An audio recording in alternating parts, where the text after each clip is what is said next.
Hello everyone, अस्सलाम वालेकुम, नमस्ते। चलिए आज मैं आपको इस वीडियो में बताऊंगी ए लाइन कुर्ती की cutting. Step by step follow करिए और बहुत ही बेहतरीन तरीके से अपने घर में इस कुर्ती को बना सकते हैं। कोई भी दिक्कत नहीं आएगी, बस मेरे इस वीडियो को पूरा देखिएगा। फिर उसके बाद चलिए हमने फ्रंट पल्ले की कटिंग करनी है। तो फ्रंट पल्ले में 3 चीज़ इंपॉर्टेंट है, आपका शोल्डर, आपका चेस्ट, आपका कमर। तो इसके बाद देखिए हमने शोल्डर पे मार्किंग कर लिया है 7 इंच और नेक के लिए 3 इंच रख लिया है। फिर हमने आर्म होल लिया है 7 इंच लंबाई में और तिरछे में भी हमने 7 इंच लिया है। फिर इसके बाद हमने चेस्ट का मार्किंग करना है। चेस्ट हमने लिया है 9.8। चलिए सीधा मार्किंग कर लेते हैं। देखिए हमने मार्किंग कर लिया है। हमें डबल क्रॉस करके चेक कर लेना है कि आपका परफेक्ट नाप है कि नहीं। चलिए देखिए। उसके बाद हमने लेना है कमर का। कमर की लंबाई हमारी 13.5 पे आएगी और 21 पे हमारा हिप आएगा। देखिए इस तरह से 21 पे सिर्फ हमने हिप मार्किंग के लिए लिया है, वहाँ पे कोई निशान नहीं लगेगा हिप का, सिर्फ कमर का लगेगा। तो कमर हमने लिया है 8.5। देखिए इस तरह से। चलिए अब इसको भी स्ट्रेट लाइन खींच लेते हैं। चलिए अब हमने टोटल लंबाई लेनी है फ्रॉक की, किस तरह से हमारा बनेगा। तो हमने टोटल लिया है 44। थोड़ा सा हमने एक्स्ट्रा लिया है क्योंकि ये कपड़ा श्रिंक करता है, रियोन का, कॉटन का अक्सर श्रिंक करता है, तो आप भी एक्स्ट्रा लेके ही चलना। फिर उसके बाद 2 इंच हमने लिया फोल्ड करने के लिए। अब हम घेरा लेंगे कि घेरा हमारा फर्स्ट कली का घेरा हमारा कैसा रहेगा। तो हमने 14 इंच घेरा लिया है। चलिए अब स्ट्रेट लाइन ड्रॉ कर लेते हैं।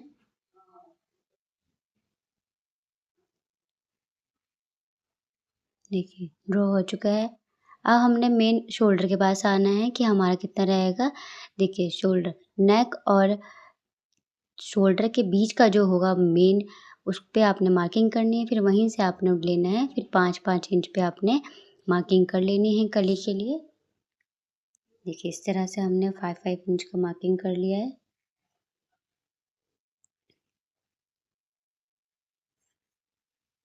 कली कट चुकी है हमारी। अब इसको भी हम कट कर लेंगे। देखिए इस तरह से हमने तिरछा निशान लगा लिया है। अब जो फैब्रिक बच गया है उसको हमने पलट के इस तरफ कर लिया है और फिर जो कली थी हमारी वो 5 इंच की थी, तो 5.5 इंच पर हमने निशान लगाना है क्योंकि वो हमारे अंदर मार्जिन की ओर जाएगा। देखिए इस तरह से हमने ले लिया और तिरछा निशान लगा लिया। तो हमारी कली सारी कट चुकी है। चलिए अब हम इसकी स्टिचिंग कर लेते हैं। चलिए अब हम आपको स्लीव का बता देते हैं, स्लीव किस तरह से काटा है हमने। और स्लीव में भी डिज़ाइन है तो उसी के अकॉर्डिंग हमने लंबाई रखनी है। चलिए आर्म होल हमने 8 इंच लिया है क्योंकि हमने सूट में 7 इंच लिया था, तो आर्म होल हमारा स्लीव का हमेशा 1 इंच एक्स्ट्रा जाता है, तो हमने 8 इंच लिया है। देखिए इस तरह से 7 इंच हमने इसका, और टोटल लंबाई हमने लिया है 18 इंच। तो उसमें हमने 4 इंच हमने माइनस कर देंगे।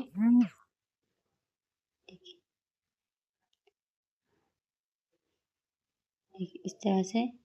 फिर 7 इंच हमने लिया है मूड़ी इसका। चलिए अब स्ट्रेट लाइन ड्रॉ कर लेते हैं। ठीक है, अब हमने 3 इंच छोड़कर 16 पे हमने मार्किंग कर लेंगे। देखिए 16 मार्किंग हो चुका है। अब चलिए शेप स्केल से हम इसको शेप दे देंगे अच्छे से।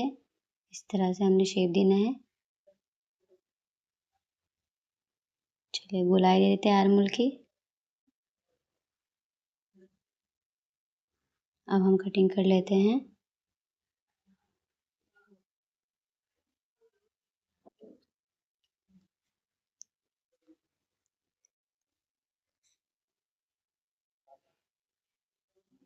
देखिए कटिंग हो चुकी है। अब हमने हाला का कटिंग करना है।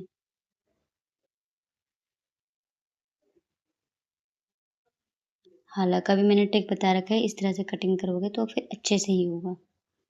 देखिए हाला कट चुका है। चलिए अब हम डिज़ाइन कर लेते हैं। हमने ऑर्गेन्जा फैब्रिक पे डिज़ाइन बनाया है, तो आपके पास अगर ऑर्गेन्जा अवेलेबल हो तो उस पे बनाइए, अगर नहीं हो तो अपने बॉटम के कपड़े से भी बना सकते हैं। चलिए अब हमने 5 इंच का ले लिया है। 5 इंच ले लिया है क्योंकि इसमें डिज़ाइन यानी पेंटेक्स लगेगा, तो हम एक्स्ट्रा ही लेते हैं। और लंबाई हमने ले लिया है मूढ़ी के 5-6 इंच एक्स्ट्रा, यानी हमारा जब मूढ़ी था वो 7 था, तो डबल में 14 डबल में 7 हुआ तो और सिंगल में 14 हुआ, तो उससे हमने ज़्यादा लेना है।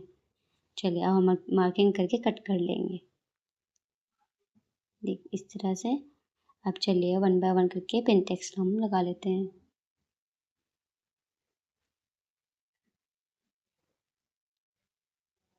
बहुत ही अच्छा डिज़ाइन है, आप इसे किसी भी स्लीव पे बना सकते हैं, आप छोटे स्लीव पे भी बना सकते हैं, बहुत ही प्यारा लगेगा। चलिए अब भी सेंटर में हम एक और पेंटेक्स लगा लेते हैं। पिनटेक्स लगाने के बाद आप इसमें आयरन कर सकते हैं, फिर इसमें आप मोती भी अटैच कर सकते हैं। मैंने बाद में मोती लगाया था, तो फाइनल लुक में आपको दिख जाएगा कितना प्यारा लगेगा। चलिए थोड़ा सा और अच्छा लुक देने के लिए लेस का यूज़ कर लेते हैं। इस तरह से हमने दोनों तरफ लेस को लगाना है।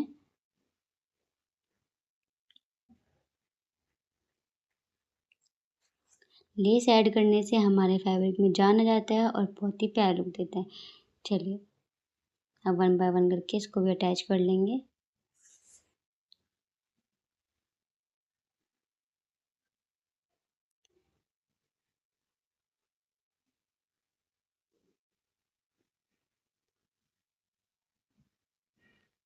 चलिए अब हमने टॉप स्टिच लगा लेना है। टॉप स्टिच लगाने से फिनिशिंग आ जाती है हमारे फैब्रिक में।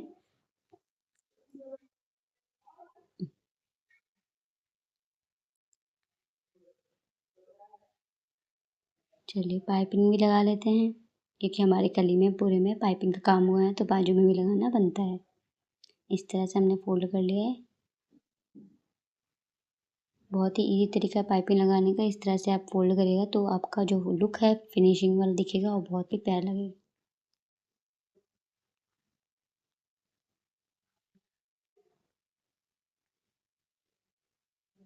देखिए अब चलिए साइड की सिलाई लगा लेते हैं और जो भी एक्स्ट्रा है उसे हम कट कर लेंगे। देखिए हमारा स्लीव बन के रेडी है। देखिए कितना प्यारा लग रहा है।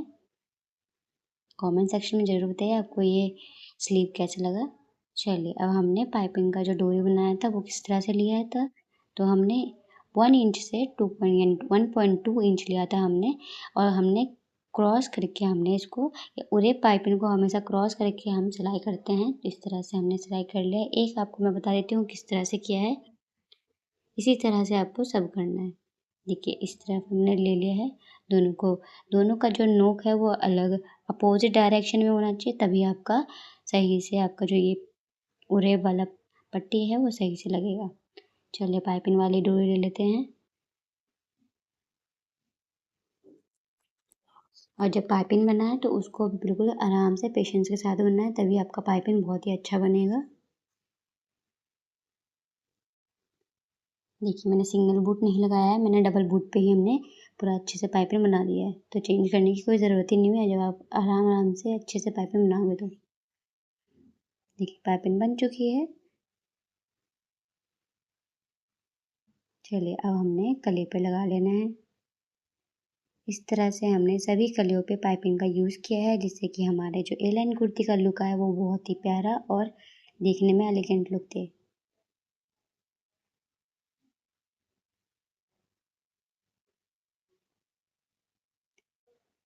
पाइपिंग लगाते वक्त ध्यान रखें जो आपका फैब्रिक है मेन उस पर आधी इंच छोड़कर तब पाइपिंग लगाएं।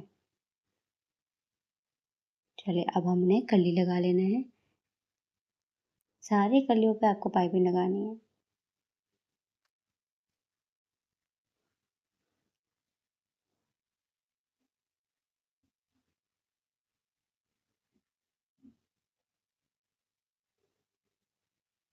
देखिए पाइपिंग लग चुकी है। चलिए अब एक टॉप स्टिच लगा लेते हैं।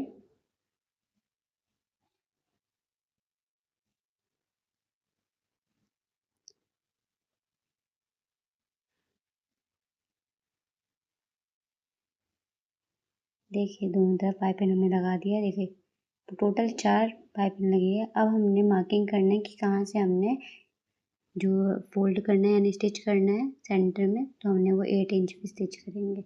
बाद में अगर आपको लगे कि नहीं कंफर्टेबल हो रहा है तो आप उसको हटा सकते हैं और शोल्डर पे रख सकते हैं। जब हमारा फाइनल फ्रंट का बन जाएगा तब हम बैक का पल्ला कटिंग कर लेंगे। इस तरह से इसको रख। चलिए हमने नेक बना लिया है। तो मैंने वीडियो रिकॉर्ड करना भूल गई थी नेक का, तो इस तरह से हमने नेक बना लिया है। चलिए शोल्डर अटैच कर लेते हैं। इस तरह से हमने रखना है शोल्डर को। सबसे पहले जो हम टॉप स्टिच लगाएंगे यानी फर्स्ट स्टिच लगाएंगे, उसमें नॉर्मली हम नेक को रखेंगे, फोल्ड नहीं करेंगे बैक के नेक को। देखिए इस तरह सिंपल सा, जिससे कि हमारा शोल्डर बहुत ही अच्छे तरीके से अटैच हो जाता है। आपको मैंने पहले भी वीडियो में बताया, इस तरह से आप शोल्डर अटैच करिए, ईजी ट्रिक है ये। और जब हम दूसरा स्टिच लगाएं तब आपको बैक के नेक को फोल्ड कर देना है। देखिए इस तरह से अब हमने फोल्ड कर लेंगे। देखिए इस तरह से हमने फोल्ड कर लेना है। हमारा बन चुका है। देखिए फाइनल लुक हमारे इस नीचे हमने स्ट्रेट प्लाजो बनाया है। मिलते हैं नेक्स्ट वीडियो।